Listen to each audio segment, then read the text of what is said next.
my presentation today is going to be about basic networking, in terms of not business networking, but computer networking. So some of the things you need to sort of take care of when you set up your own home office network, or even looking to set up a small business network. And some of the funnies and mistakes I've come across that will prevent you doing the same. Okay, so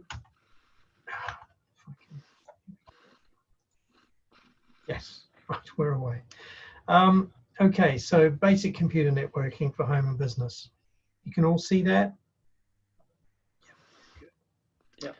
Okay, the first thing, that I'm not going to get very technical in this, so if some of the sort of diagrams look technical, don't worry, because I'm just going to sort of take very much the basics out of them. But all I want to get out of this page is the fact that data, a lot of people think data is sent as ones and zeros, which is quite correct, but it's not just a stream of ones and zeros. Data is sent in packets, and it's almost like a letter in that a packet has a header, a footer, and a body in it. And that header is telling us where that piece of data is going, tells us where it's from, and the footer is sort of like checks and balances that allow us to know when the data doesn't get where it's going. But the interesting thing about it is that the data is only a very small part of that page. And this is something that's significant when you have problems about how much speed you can get out of your broadband, because a low-speed broadband means that not only are you getting the data that you want slowly, but all this extraneous stuff that has to go with it to tell it where to go and where it's come from is also going to be slow. So it almost slows things down exponentially. There are checks that allow retransmission. So if you get sort of distortions, the piece of data or the packet will be retransmitted to you to complete the picture at the end of the cycle. And the packets don't have to arrive in the same order. So, you know, you can get your Google page sort of out of order, and the E at the end of Google will still appear at the end of Goog, because that's where it's meant to be.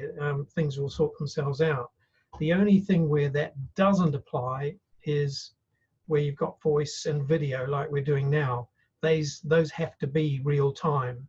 And when you get problems in real-time transmission, that's when you get jerky kind of movement and people sounding funny. There's also speed issues on transmission of data. You'll hear two main terms. One is 100 megabit. Most networks support 100 megabit, 100 million bits per second of transmission. And some of the newer networks will support what they call gigabit, or 1000 megabit per second. That's becoming more common. So those are sort of terms that you'll hear. But let's move on. So why have a network in the first place? The first thing is that it is possible to configure your laptop or your PC to connect directly to internet as an internet client. You're able to do that.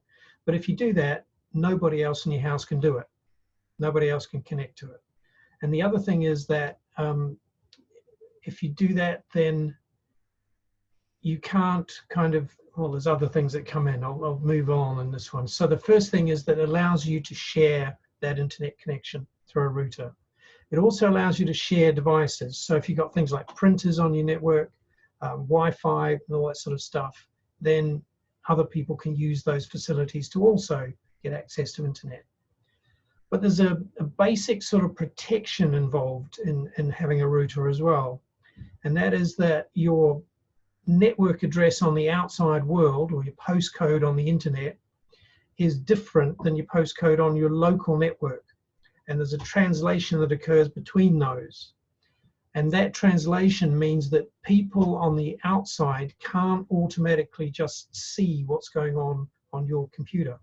So there is a kind of almost like a wall in place. And in fact, the more complicated version of that is something called a firewall. And the firewall allows you to be a little more choosy about what services come into your network and what services go out. and allows you to protect yourself from the services that you don't want to come in. Now, the main type of network that's in use now, there have been a lot in the past, but the major one that's now in use is called Ethernet. And Ethernet is a set of sort of like software standards, hardware standards, and bits of hardware and bits of, you know, all sorts that come together to create a mechanism to allow us to take those data packets and route them from point A to point B. Simple as that, really. It's also a mechanism that allows us to prevent data crashes. So the way Ethernet kind of works, so you can think of it like a train line, a railway line between London and Colchester, for example. If you only had one track, then you could only have one train going in one direction at a time on that track. The way Ethernet works is that if you get your two trains starting at the same time, they meet in the middle, they then back off into sidings, and they have a kind of a random number generator that determines which one then goes first. And that random generator allows the sort of data progression to carry on. Okay, the core components in a network are, first of all, the router. Now, the router is, you'll usually find that a router has got, and this is a BT router, the back of a BT router. It's normally got at least four little data ports in it that you can connect your local devices, your PCs, your smart TV, your Wi-Fi point, whatever, your laptop, in addition to the Wi-Fi that it provides. But when you get a larger network, 4 ports are no longer enough. So what we do is we connect the router with one of those ports into a network switch. And that network switch allows a whole lot of sort of devices, PCs, laptops, everything, to connect in to that same network and share its resources. And of course, we can get those switches in 8 port, 16, 24, 48 port, you name it. And then you can stack them together and sort of make a network them together as well. We can also do things like provide power over Ethernet for the latest sort of modern phones, for example. You either have to have a power pack powering the phone, or you use this power over Ethernet standard to put the voltage that is required to run the phone down the Ethernet cable, which tidies the wiring significantly, but it is an option that's there. When we do large installs, we start to hear about sort of standards like which are called category or CAT, they say. So you'll hear about Cat 5, Cat 6, Cat 7 cabling. Cat 5e is the most common at the moment, and that will support up to 100 megabit per second network. But Cat 6 and Cat 7 are 1,000 megabit, 10,000 megabit. So it's sort of like the bigger the number, the faster the network will go. You'll see equipment cabinets in larger installs, which on the back of them, where all the cables come from the data sockets out on the floor into the back of the cabinet, it'll always look pretty tidy. It's always, it's a sense of pride that we get in creating a nice tidy data cabinet from the back. However, from the front, it starts to look a bit different. From the front, you always seem to get a pool of spaghetti in terms of cables going everywhere. Patch cables, as they call them, which is the cables that go from the network switch into a port to go out to a floor socket, are invariably always too long, and so therefore they drape everywhere and get in the way, cause a right mess.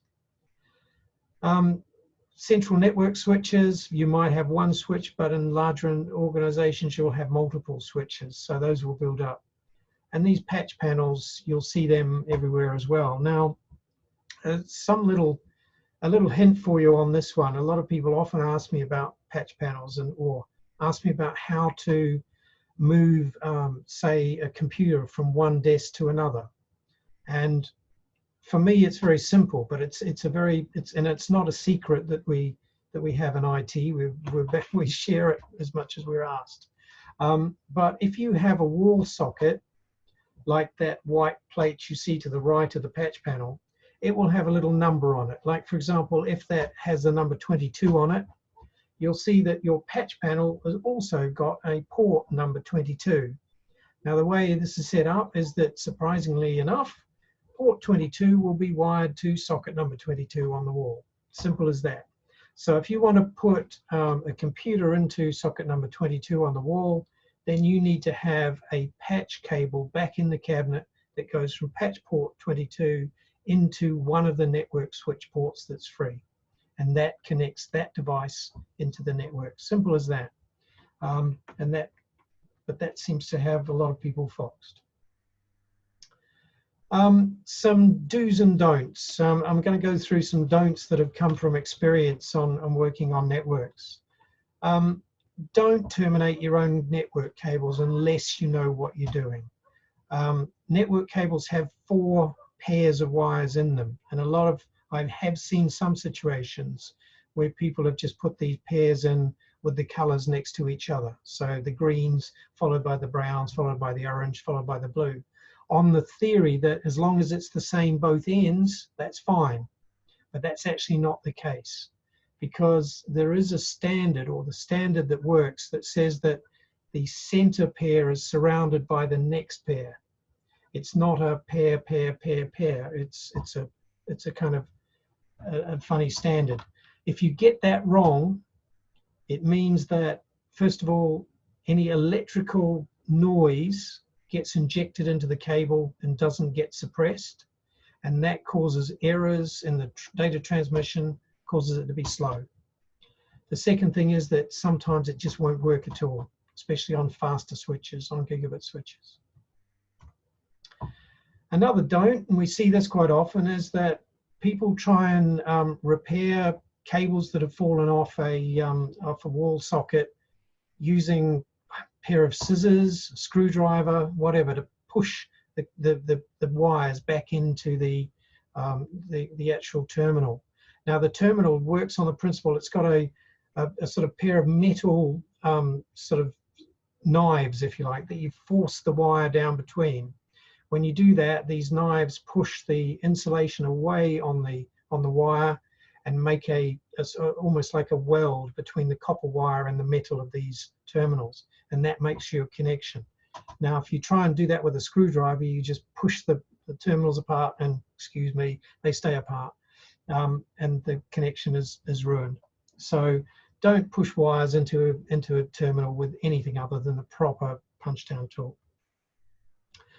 The other thing that we see is we see people sort of not putting enough network switches in the core equipment. Like I was working on a site the other day where they've got in the order of almost 40 devices out on the floor, including phones and PCs, yet they're trying to run it off one 24-port switch.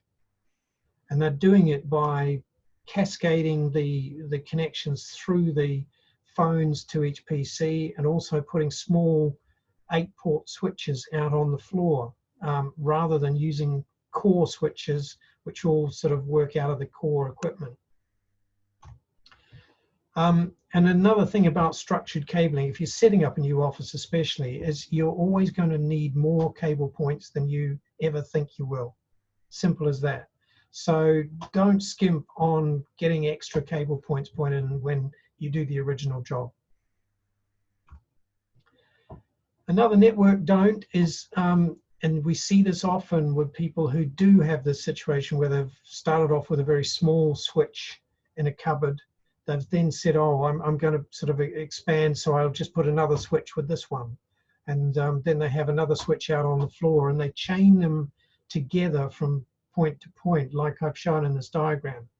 What that's effectively doing is that any person with a computer attached to the network switch that's on the highest tier in that diagram has to work through the other two and contend with people using those other two before they actually get to the internet resource. So again, it makes it very slow. If you're going to do that, you need to come out of your original 4-port switch on the back of your router and go to each individual switch and expand out that way. That way, each network switch has exactly the same capability to talk to the internet as each other, and they're not bottlenecking each other. The other thing that we often come across is, and this happens when we get network switches flashing away crazy lights in all directions. It'll just go bang, bang, bang, bang, all the lights flashing. We know somebody's done this somewhere, and it's usually extremely difficult to find because all the cables look the same. But somewhere somebody has looped a switch. So in other words, there's two network cables from the same source going into the same switch. And when they do that, you get a kind of a loop that's caused an infinite loop, and it just goes round and round and round, and the whole lot just blocks up. The other thing that I was talking about before is don't bottleneck your network. And by this I mean you can have a device out in your office, say on the left there, a computer or Mac that is capable of running at 1,000 megabit per second. You've got a network switch on the right capable of running at 1,000 megabit per second. You've got your router that's capable of giving you that pass through as well. But then you expand your network with a 100 megabit network switch. And that, of course, slows everything down to 100 megabits. So avoid doing those bottlenecks. If you have to put in a switch to extend something off like that, make sure that you're putting in the highest capacity switch that you can. Get a proper gigabit switch. Something that I've sort of been advising a lot of people with expansions of offices and sort of building new office space outside and all that sort of stuff is getting Wi-Fi or getting internet into these spaces. Now, Wi-Fi is not all it's cracked up to be. Several reasons for it. One of the most interesting ones is that people consider that their brick walls in their house are only that wide. And they think, okay, I should be able to get a wireless signal through that. But the problem occurs when you actually have your wireless router over there and your wireless receiver way over there, because then the distance through the brickwork becomes something like, you know, tens of feet. It's not just the distance across that way. So when you try and drive Wi-Fi from point A to point B in that scenario, you're doing it through feet and feet and feet of brickwork, and it just disappears.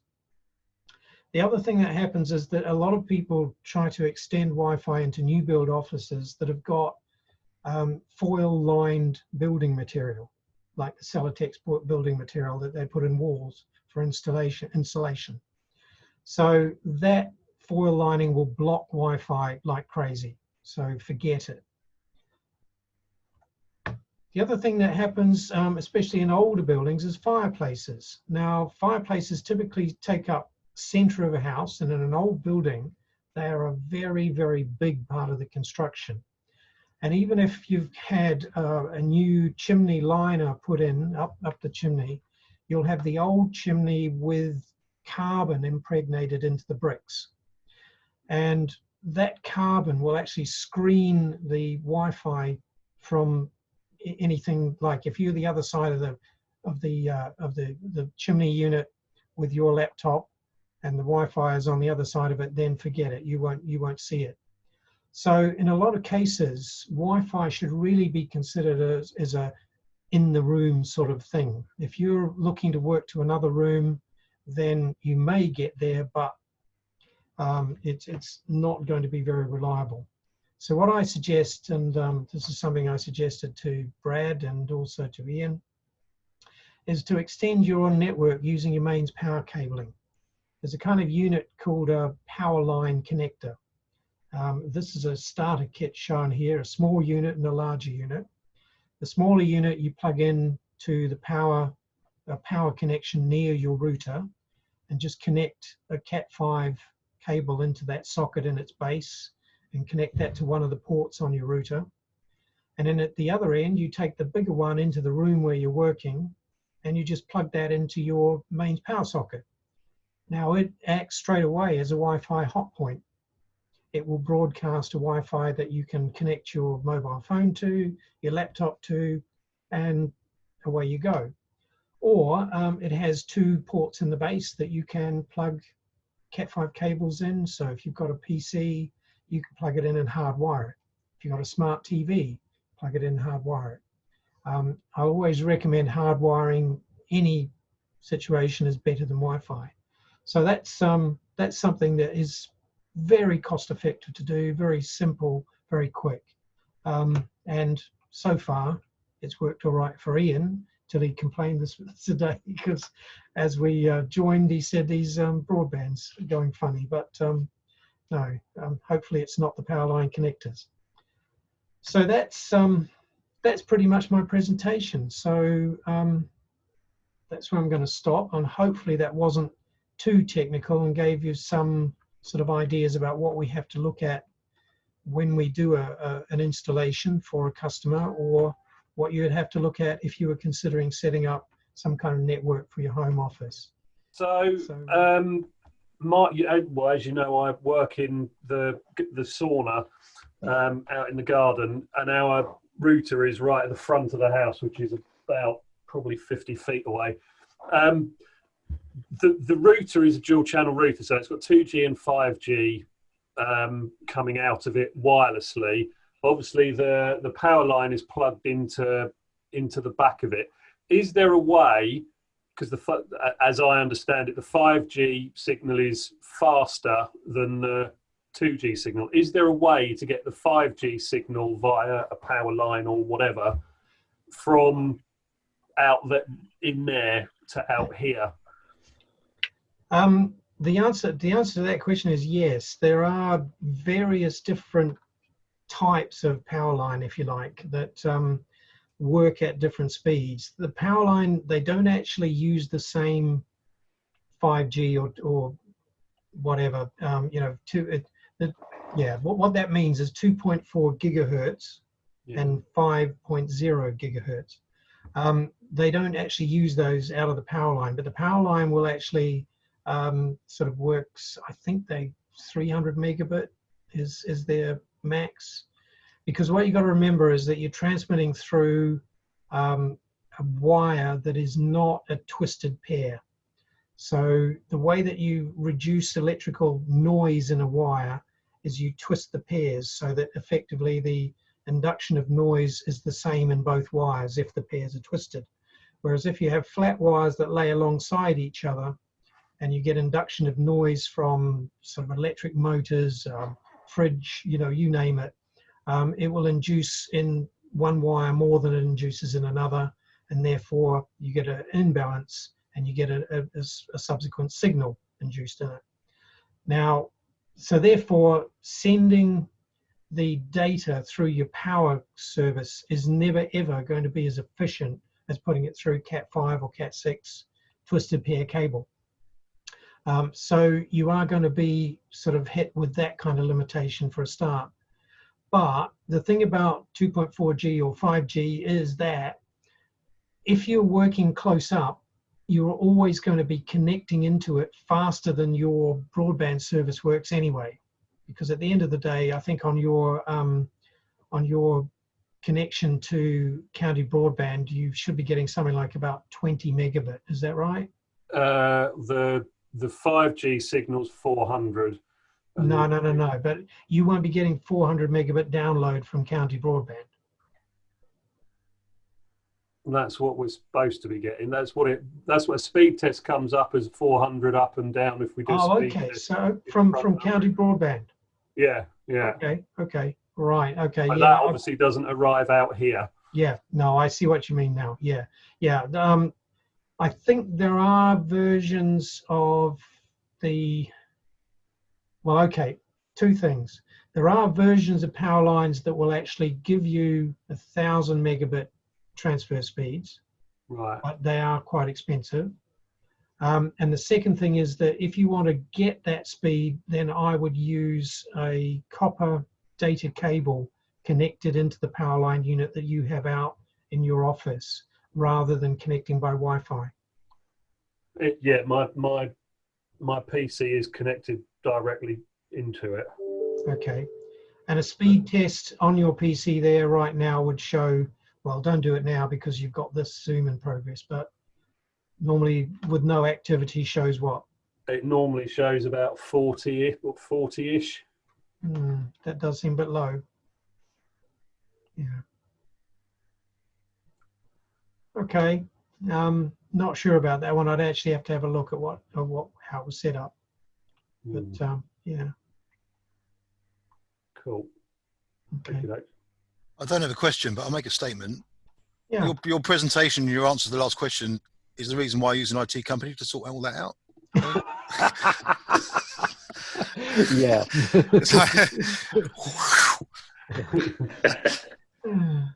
Yeah, it's tricky, isn't it? Yeah, it is. Yeah. It's a when I first set up the internet at home, it was plugged in and it was like you just heard the dial-up going on many years ago. But now there's so many switches and routers and cables, and it's now pass it on. It's a bit like trying to pick up plumbing, isn't it? When you only need a plumbing job once every couple of years, you might as well leave it to a professional plumber. Yeah, exactly. Yeah. Amen to that. Yeah, quite right. Graham, just off the cuff, two off the cuff questions, perhaps, if I may. First of all, obviously, if you've got broadband these days, you've actually got 2 units plugged into the line, haven't you? You've got the OpenReach box that comes basically with the, in my case, fibre to the cabinet broadband, and then a router plugged into that, which is then feeding my Wi-Fi in this case. Most of our stuff is on Wi-Fi at the moment. We're fortunate in that Wi-Fi does actually reach most of the parts of the house at the moment that I want it to. We're going to have a problem with the new shed outside because it's lined with Celotex. I think we want a broadband connection out there. It's going to have to be a wire out there to it.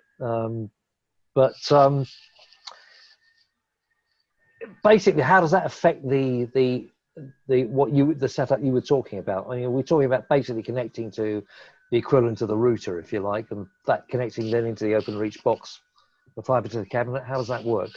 Right. Okay. To go through the several things there, if I may. Yeah, please. The first point that you made about the 2-box solution shows that you've used you've had your fibre to the cabinet service for quite a while now.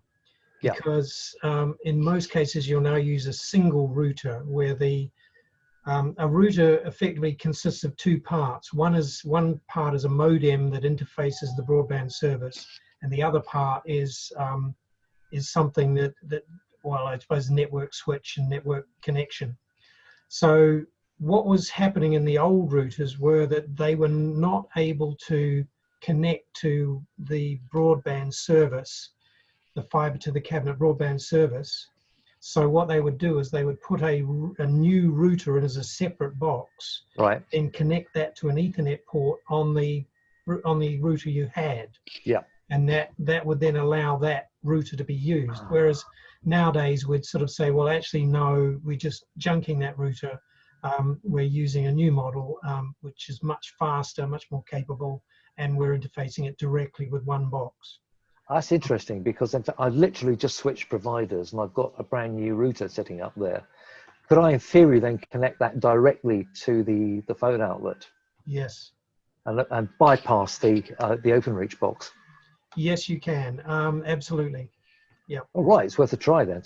Yeah, absolutely. Thank you. That's because also, I mean, I'm refurbishing the office upstairs at the moment. That OpenReach box is a pain in the neck. It's in a very bad place now.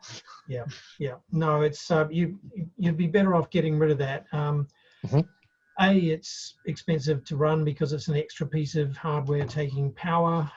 Second thing is that any situation where you've got 2 boxes to do one thing is, more than twice the problem in terms of reliability. Right. You actually more than halve the reliability when you actually have 2 boxes. Okay. No, very good. Thanks for that. That's really helpful. Okay. In terms of getting the signal out to your office, I would still suggest that you give these Powerline devices a try, simply because it's actually less expensive than buying the cable that you would need to buy to cable a Cat5 run out to the office. Okay. Well, we should be able to do that. It'll be on the main circuit. So yeah, that makes a lot of sense. Thanks, Graham. Again. Apologise if you've answered this already, Graham, but do Powerline, do they work using extension leads? They do. The only thing they don't seem to like is they recommend that you don't plug them into a power strip that's got one of those little red neon regulator lamps. What, like the on it. surge protector ones? Surge protector, yeah, because that can short circuit the data out of the line. Yeah, that's actually been my experience. I did buy a pair of them, and I think that's why they weren't working.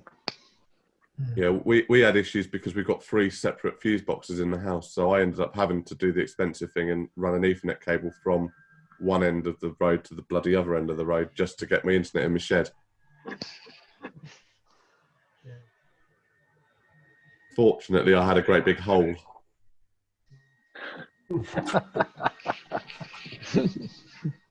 I mean, strangely enough, it's now becoming cheap enough to consider using fiber optic rather than cable or Cat5 cable to actually do an extension like that. If you want to make sure you're getting the maximum amount of bandwidth connection into your router, it's possible to lay a fiber optic between the 2 points and use an interface for that.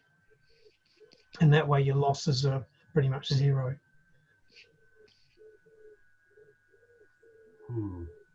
Brilliant. Any other questions for anywhere? Okay.